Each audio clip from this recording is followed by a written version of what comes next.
back to show. It's Liquid Lunch. It's me, Hugh. Sandra's here. Welcome back to show? What? To the show or to show what? I made a mistake, Sandra. I failed to use that word correctly. We catch everything here on that channel. Yeah, because it's all recorded and going out live on the internet.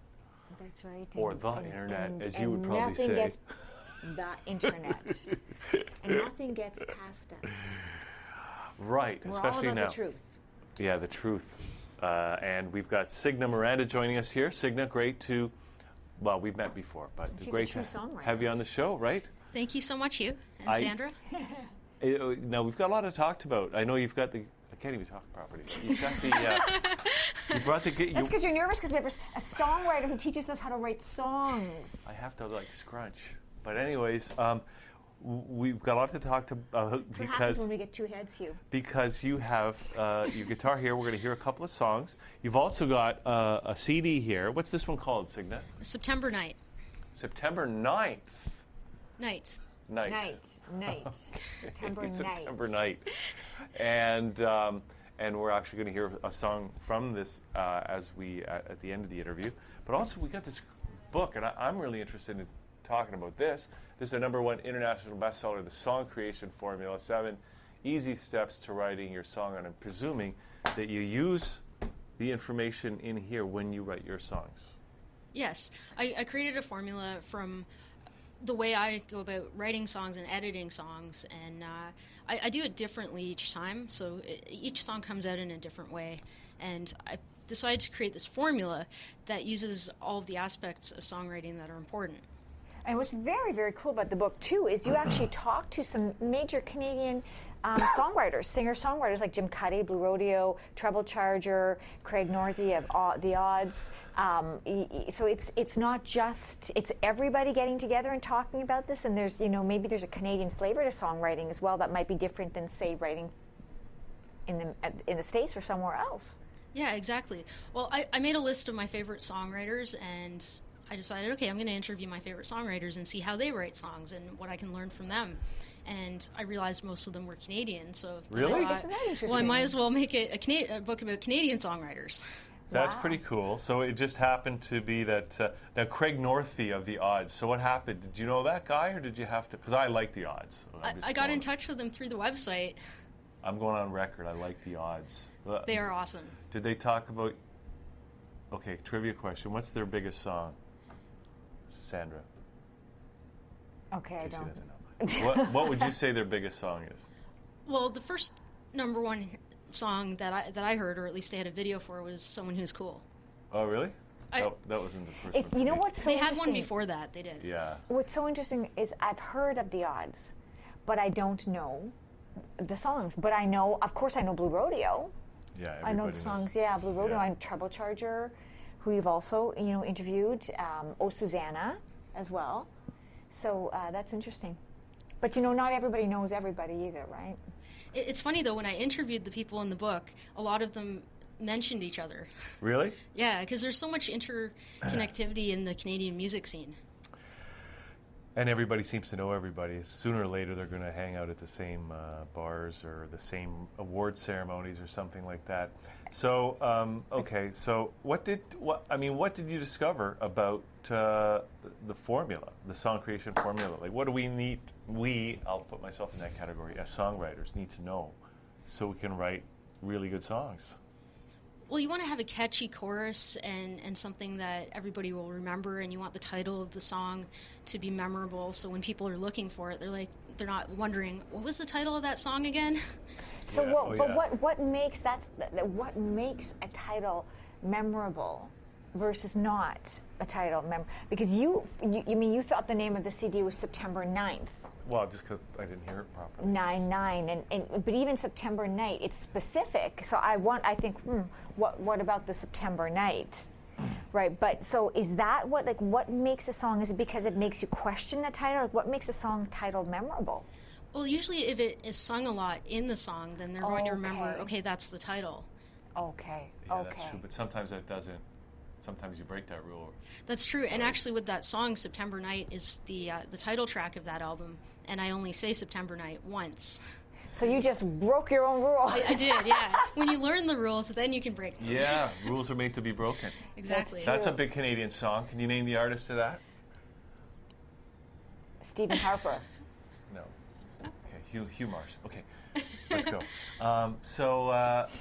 Do you want to sing a song for us? Absolutely. By the way, we might as well actually hear these principles put to use, or maybe broken. Awesome. For all the right reasons. Well, this song is Crash, and it's the first single from our new album, Heartwave. My band is Signe Miranda's Veranda, and we're releasing a single every couple of months until the whole album is done. So it's not even on this CD that we held up already. It's on the new one that hasn't been released yet. But it's released as a single. As a single, yes. Okay, great.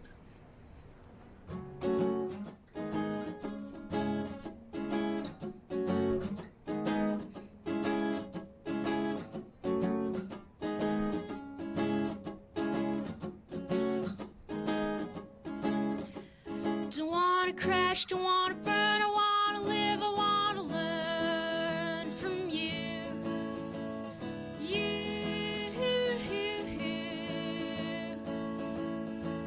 There is a time, there is a place, there is a way to say that I love you.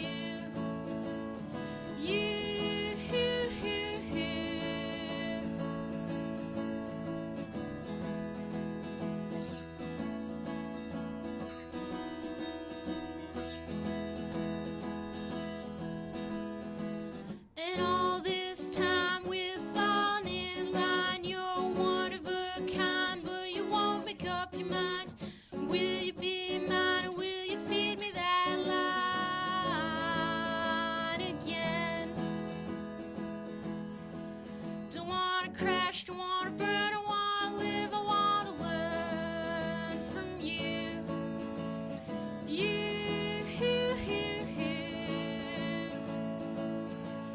There is a time, there is a place, there is a way to say that I love you.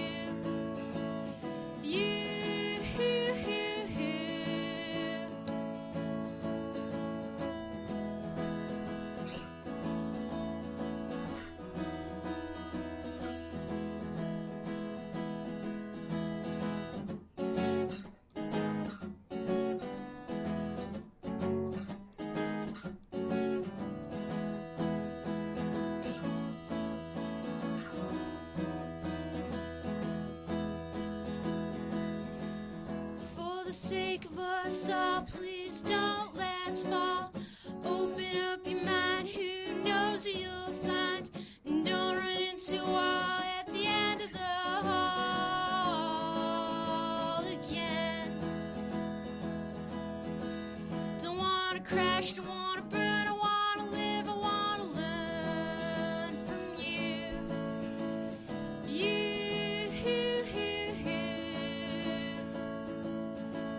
There is a time, there is a place, there is a way to say that I love you.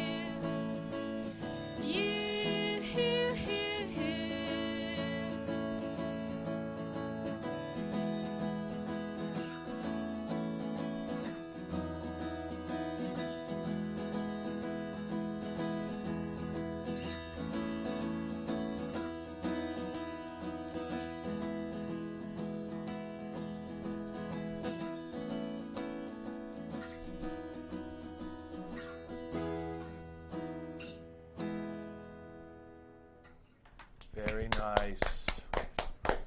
So I have to ask you because here you are, you're playing the guitar, but you mentioned you've got Signe Miranda's Veranda. Yes. Is the band. And, once you add the band into the mix, it can totally change the whole sound of a song like that, right? Absolutely. Add the bass. I don't know if you got keyboards. Can you tell us a little bit about your band and what kind of instrumentation you've got? Well, I play rhythm guitar in the band, and Brian Alostri plays lead guitar, and the two of us work together on the production of it, and we also worked with producer Jeremy Treitz for that particular song, and Shamaka Ali plays drums, and Rob Brown on bass, and then we had a guest musician, Peter Nunn, playing keyboards on it. That's a familiar name, Peter Nunn. Yes, he's played with a lot of people. Yeah.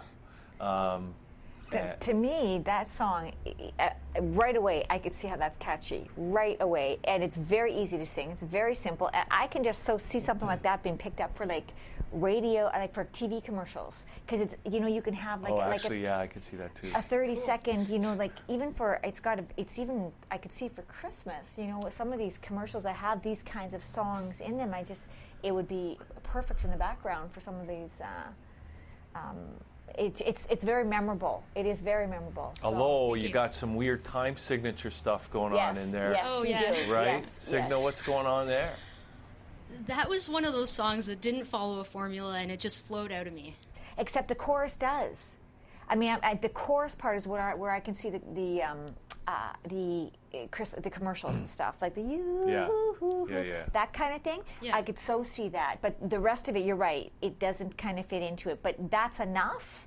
For me, that's enough. That's what she's saying. You're saying it's the hook, right? Yeah. All you need is that hook, really. That's what people walk away from singing. It's what they wake up in the morning singing. It's just in their head. They don't know why, right? Yeah.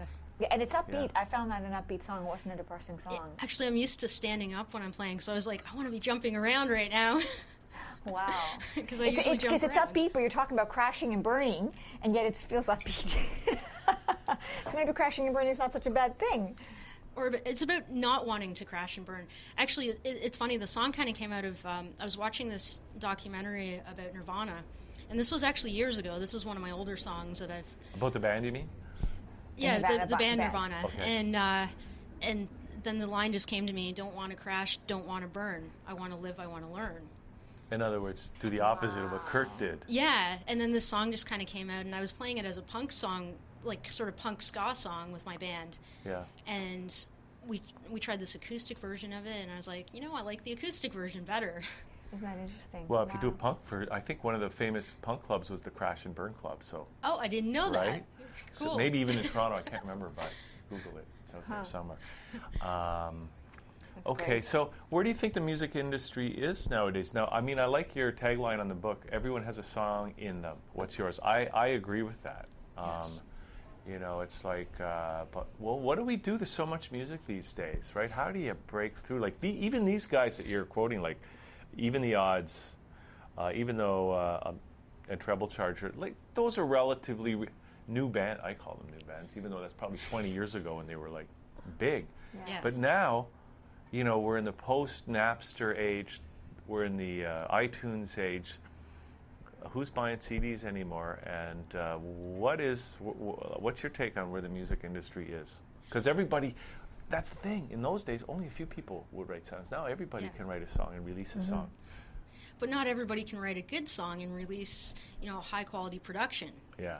So the reason I wrote the book is I really feel that everybody does have a song in them, and I think tapping into that can help you in life overall, just getting that creativity out and getting it flowing. So it's not necessarily that everybody's going to become a songwriter, but everybody can write a song and have fun doing it, and they might just write one song and never write a song again.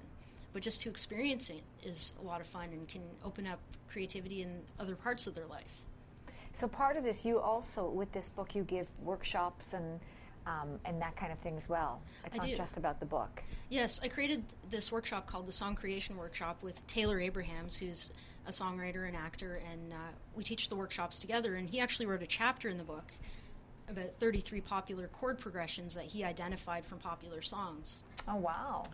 So I want to ask you about the Beatles then, because it seems to me the Beatles were the absolute masters of making and breaking the rules, and they had no limits to me. Like, they were they were inventing chords, and they were just like, they could do anything they wanted, right? They had no restrictions almost on what they could create. What's your take on them? Well, they write really catchy, great songs that have lasted decades and decades, and people still love them. So there's a high quality to that songwriting. Yeah. So wait a second. Okay, you know who I think is even better than the Beatles, and you might laugh at me for this, but I think the Bee Gees wrote better songs. Before they went disco or after? Even disco, because the formula is a formula. They just added different sounds or something. But what do you think about the Bee Gees songs? They have great songs too. I mean, I haven't really listened to them very much. You know, I listen to a lot of 80s and 90s music, particularly 90s Okay, we're music. dating ourselves, Hugh. I mean, Who are some of your favorite songwriters? Besides, you got a list here. Those are my favorite songwriters. Really, and they're all Canadian just by pure luck. Yeah. Well, I also love bands from people from other places as well. Like who? The Whitlams. They're from Australia, and Never heard of them. oh, I saw them when they opened up for Blue Rodeo, and I heard about them, and I bought their album Eternal Nightcap, and it is one of my favorite albums. Really? Yeah, it's so awesome. See, that's the thing. Just because you're not well known doesn't mean you're not a good songwriter. That's the thing, right? It just means you have a good machine behind you. But see, I have this idea that maybe I'm wrong, that the good music will rise to the top. It will get heard. What do you think? That happens. It does happen a lot, but then there are a lot of unknown songwriters who are amazingly talented. Like, I interviewed Kat Goldman in the book, and she's not very well known, but a lot of well-known songwriters really like her music, and she's an amazing songwriter. I think that's very naive. Really? I think unfortunately, the good songwriters don't rise to the top because they're killed by the machine, the music machine, money, right? And so, I mean, I think you can always find really good songwriters when you go to the clubs. Even some people who are, some of the guys who collect money in the TTC and things like that. These guys are great. Some of these guys are great musicians, and they write as well. So I think there's a lot of talent that gets undiscovered, and I don't think it ever will. By the mass media, because it's not about the creativity or the artistry. It's more about the money, right? I think part of it is that there are so many songwriters out there, and now it's not the labels like picking up the songwriters going, okay, we're gonna turn you into a superstar. You've got to get out there yourself and get attention and get an audience. And a lot of like really good songwriters, they're just focused on the songwriting. And they don't want to do the whole business side. Yes, so then they just end up playing the clubs forever unless somebody helps them to get up to that next level. So as an artist, you also have to be an entrepreneur. I went through this program that's run by Coalition Music, and they're Canada's music incubator, and they have this program called the Artist Entrepreneur Program. And I went through that program, and it's like they teach you how to be your own label. And you've got to do all that for yourself, because the labels aren't going to just go, oh, there's a great songwriter, let's help expand their career. But isn't that the exact opposite, the antithesis to the artistry? I mean, it's okay, now I have to wear this business hat. And doesn't that kind of stifle the creativity? Sometimes it can. I mean, I spent years doing all of the online promotion stuff, and then I'm like, I'm not writing or performing as much as I used to. So it's a balance, you have to do a bit of both. You know what, okay, so you put a band together, right? Maybe it's like putting a band together, except you need not just a bass player and a drummer and a guitar player, you need a business guy, you need a social media guy, you need an accounting guy. Yeah. That's a good point. Right? You're just putting them, and you need a band with good chemistry. Does your band have good chemistry? Yes. I'm very lucky to be playing with the people I'm playing with, and it all kind of came together, and I'm very lucky to be playing with them. And we have so much fun when we're on stage together. Do you want to do another song for us, and then we'll come back and talk a bit more about maybe some live performances that you guys are up to? Absolutely. So what's this song you're going to do for us? It's called Mission Alone. Okay. Mission Alone. And it's going to be one of the singles for this album, too. The new album that's not out yet? Yes, Heartwave. Okay.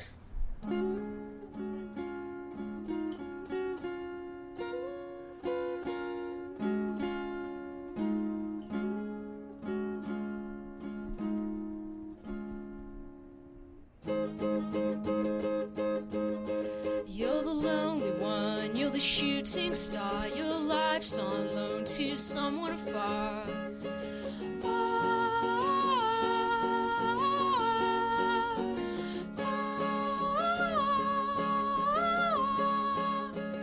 Oh, you're all alone. You held the key to the planet of ambition, you're on a mission to retrieve your ammunition. You're on a mission alone. Your life's run dry and you can't even try.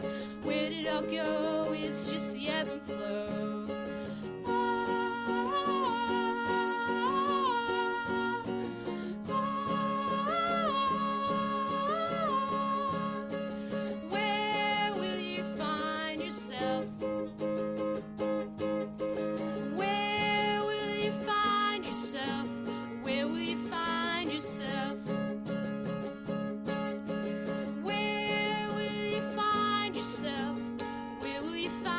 yourself.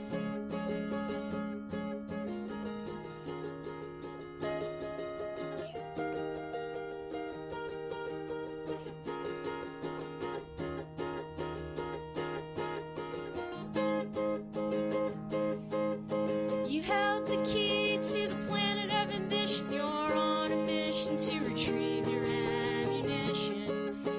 You're on a mission, mission alone.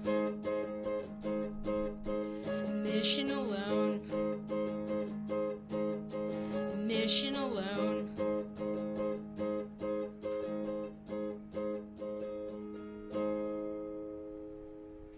Yay.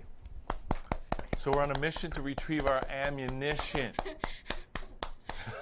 And we're doing it alone. What's your mission?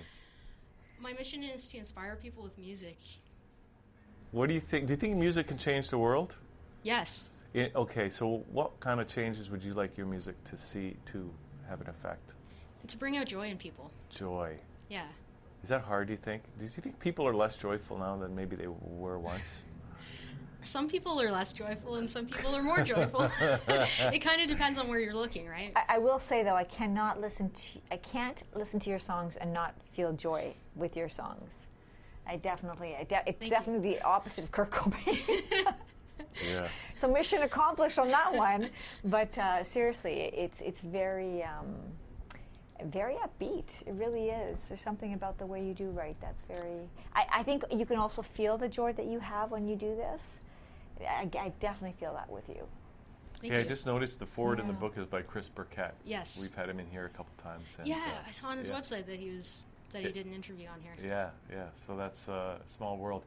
So now, are you and or the band going to be performing in and around Toronto or anywhere else in Yes. the upcoming future?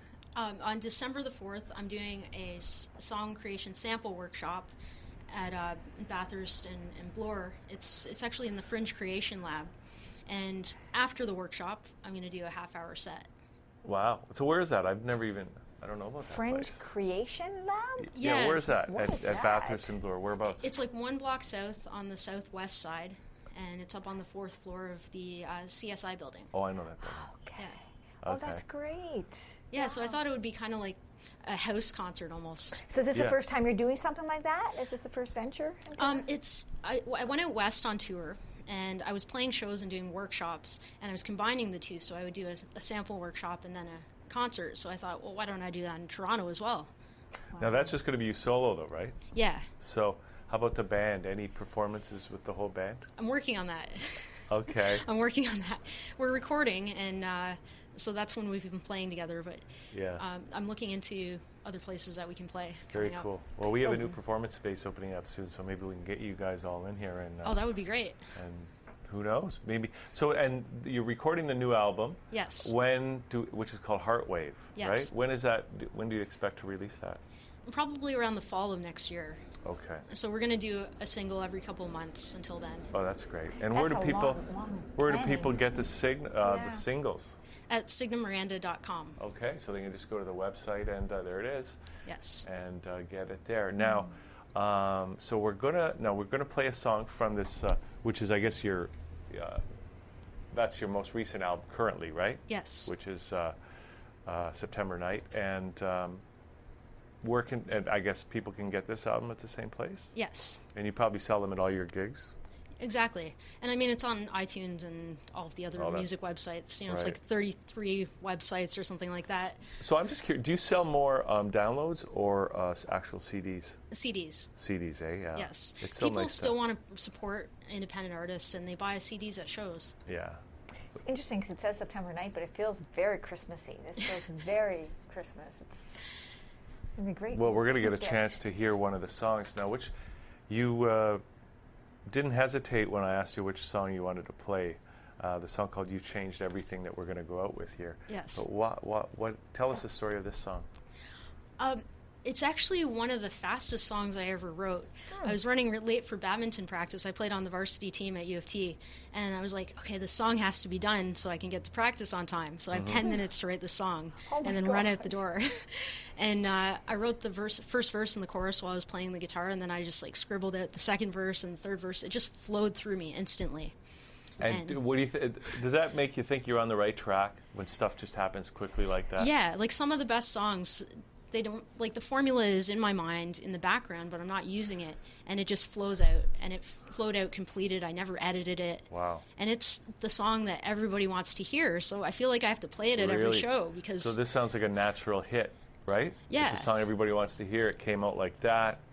The universe wanted it out there. Isn't that the secret, though, to anything and to writing songs? You know, once you get the technical stuff and you study and you learn the technical stuff, it's when it becomes second nature that you can really go into the flow and actually focus on the song. Same with singers. Yes. There are singers who have this great technical ability, and you can see when they're singing that they've got this technical ability, but they're all about the technique. But the other singers, like the Whitney Houstons, who had the technique down, and when you went to see them, it was just, or heard them, it was just a performance. It was second nature, so they could really focus on the emoting and the song, the being the vehicle for it. And maybe that's an example of this. Maybe you just have the formula so down that it can just be second nature. Yeah, like I knew what the structure was already, and I thought, okay, I have a first verse, I have a chorus, now I need a second verse, I need a third verse. And I threw a bridge in. Bang, bang, bang, and away you go.